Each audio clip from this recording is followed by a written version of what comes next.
Aujourd'hui, j'aimerais vous partager une panoplie d'informations concernant l'intervention en zoothérapie. Donc, les modalités, les objectifs, comment on monte un squelette, quelles sont les activités à prioriser et à ne peut-être pas prioriser, les recherches scientifiques, la façon de travailler en équipe multidisciplinaire. Donc, restez avec nous, je vous transfère quelques petites informations.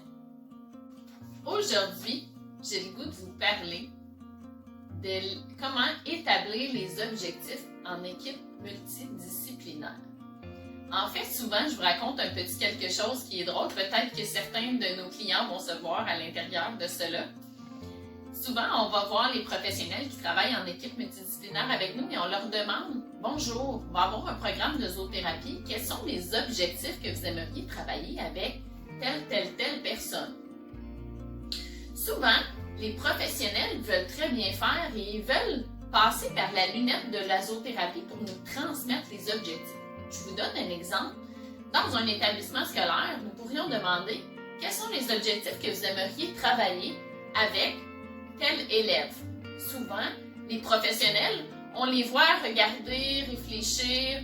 L'animal pourrait lui apporter du bien-être, l'animal pourrait l'aider à se détendre.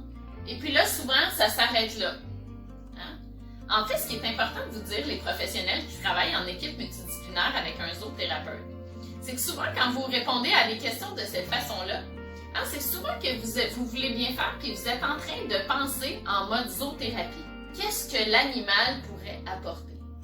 Sachez que c'est notre expertise et sachez de façon constructive que souvent, c'est plus facile que vous restiez dans votre domaine de connaissance et que vous nous disiez, par exemple, « OK, dans la classe, je travaille la lecture, son comportement, et que vous nous disiez, par exemple, comment vous le travaillez. » Exemple, prenons la lecture. Vous êtes rendu à identifier une lettre avec une autre, vous le présentez dans un panier, vous le présentez de telle et telle façon. En fait, peut-être que dans notre façon de nous exprimer, la question que nous devrions vous poser serait comment vous le travaillez. Quels sont vos objectifs présentement avec ce même jeune-là? Puisque c'est aux zoothérapeutes de traduire comment nous allons présenter la même chose que vous dans un contexte de zoothérapie.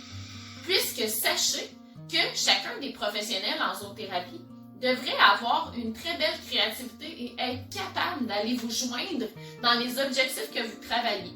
Donc, de la même façon que vous le travaillez, mais de présenter d'une autre manière.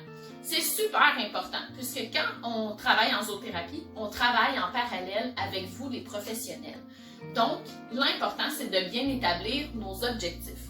Alors, la conclusion que j'aimerais, c'est souvent, nous vous demandons les objectifs. Souvent, nous devrions ajouter les objectifs que vous travaillez dans le quotidien avec ce client-là et de quelle façon vous l'effectuez pour que ça puisse être en équipe multidisciplinaire et surtout complémentaire.